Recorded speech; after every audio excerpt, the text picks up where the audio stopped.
Guys আসসালামু আলাইকুম, welcome back to my YouTube channel. এই যে আমি আজকে আপনাদের জন্য কি করব, ভুড়ি রান্না দেখাবো। তো আমি চুলার মধ্যে কড়াই দিয়ে নিচ্ছি, এই যে ভুড়িটা দিয়ে দিলাম। এটা অনেক মজার হয়, আমি অনেকভাবে ট্রাই করছি, বাট এটা আমার আম্মা রান্না করে এইভাবে, খুবই মজাদার এই রান্নাটা। আমি একটু পানি দিয়ে দিব, যে না একটু, যে নিচের পানিটা ছিল যে ওইটাই, আর একটু লাগবে পানি, আমি আরেকটু নিয়ে আসতেছি। জাস্ট এই যে একটু পানি, এই ভুঁড়ির থেকে পানি উঠবে অনেক, আমি একটু পানি দিয়ে দিলাম। এটার মধ্যে অ্যাড হবে একটু হলুদ,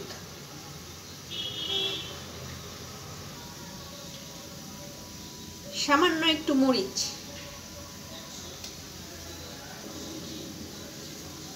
কিছুটা লবণ, কিছুটা তেল। আমার প্রয়োজন মতো আমি তেলটা দিয়ে নিচ্ছি। এটা আর কোনো মশলা দিব না, জাস্ট এটা পানিতে সিদ্ধ করে নেব। অনেক পানি হয়ে গেছে আমার,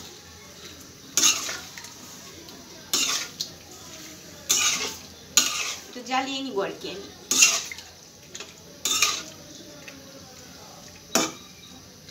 আমি স্পিডটা হাই আছে।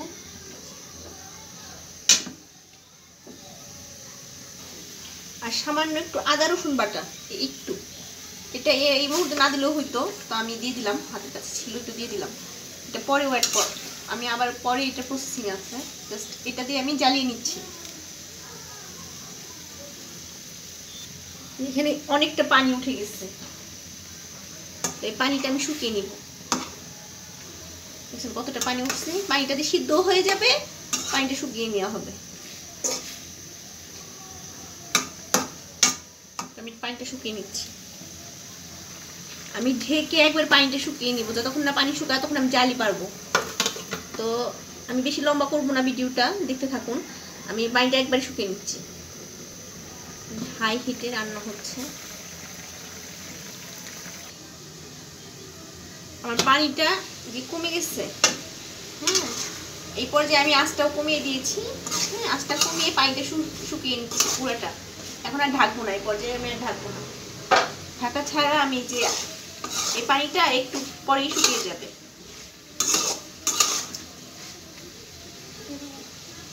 এই পর্যায়ে আমার পানিগুলো শুকিয়ে গেছে, একটু পানিও নাই, তেল বের হয়ে গেছে, ভুঁড়ির তেল। আবার আমি একটু সয়াবিন তেল দিয়েছিলাম, তেলটা দেখা যাচ্ছে কি, তেলটা বের হয়ে গেছে। তো এটা আমি ভাজবো, এখন শুধু ভাজাই হবে, তেলের উপর ভাজবো। আমি তেলের উপর 10 মিনিটের মতো ভেজে নিব। এই যে আমার এটা 10 মিনিটের মতো ভাজা ভাজা হয়ে গেছে, অনেক তেল উঠছে, ভুঁড়ির তেলও ছিল, সয়াবিন তেলও ছিল, সব উঠছে। আর আমি কিন্তু আজকে কিন্তু লো হিট, হ্যাঁ, লো হিটে ভাজা ভাজা হবে। তো আমি আজকে এটা আমি 3 দিন পর এটা খাবো। তো আমার এটা আজকে প্রায় কাজ শেষ। আজকে আমি এটা চুলাটা অফ করে রেখে দিব, আজকে আর এটা করবো না। নেক্সট ডে আমি দেখাচ্ছি কি করি। টাটা বাই বাই, নেক্সট ডের জন্য অপেক্ষা করুন। ভাজা ভাজা হয়ে গেছে, আমি এরকম 2 দিন শুধু ভেজে নিচ্ছি, 20 মিনিট করে একবার ভেজে নিচ্ছি।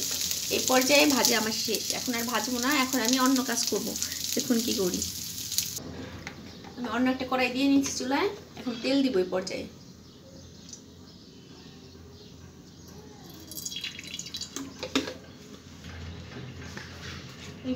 রসুন দিয়ে দিলাম, ভেজে নিচ্ছি।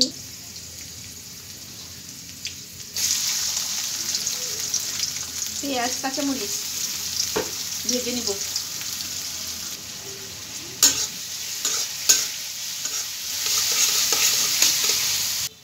আমার পেঁয়াজটা যে ভাজা ভাজা হয়েছে একটু, এখন এরপর যে আমি পানি দিয়ে দিব।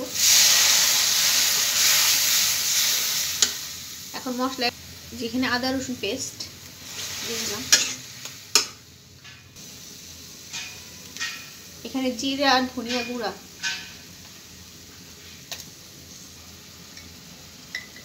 একটু হলুদের গুঁড়া। এই যে কাঁচামরিচগুলো দিয়েছি, এটা প্রচন্ড ঝাল, মানে বলার বাইরে, অসম্ভব রকম ঝাল, এর জন্য মরিচ অল্প দিলাম। আর এখন যেটা দিব এটা হলো গরম মশলার গুঁড়া। এটা আমি গরম মশলাটা ভেজে গুঁড়া করে নিয়েছি, এই যে এই গরম মশলার গুঁড়া। এই পর্যায়ে লবণ দিব, কারণ আমি লবণ সিদ্ধ করার সময় যে ওটাতে দিয়েছিলাম, এই জন্য অল্প একটু লবণ দিলাম শুধু এই মশলাটার জন্য, লাগলে অ্যাড করা যাবে। ভালো করে কষিয়ে নিচ্ছি। আমার মশলাটা দেখছেন ভালোভাবে যে কষানো হয়ে গেছে। এটার মধ্যে আমি এখন ভুড়িগুলো দিয়ে দিব, আর একটু কষিয়ে নিই 2 মিনিট। এত সুন্দর মতো দেখছেন কতটা তেল উঠে গেছে এই যে। তো আমি এই পর্যায়ে এখন এটা দিয়ে দিচ্ছি। কতগুলো ছিল ভুড়ি, অল্প হয়ে গেছে।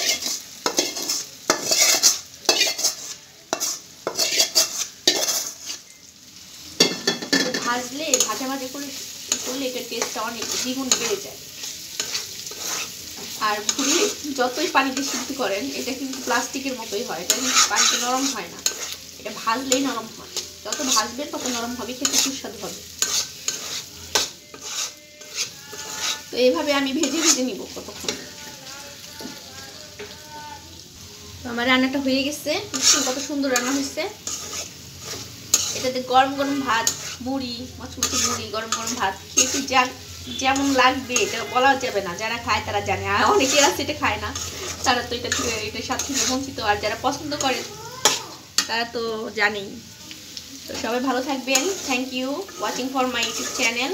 Tata, bye bye. এইভাবে বানিয়ে খাবেন। ভিডিওটি কেমন লাগলো নিচে কমেন্ট করে জানাবেন।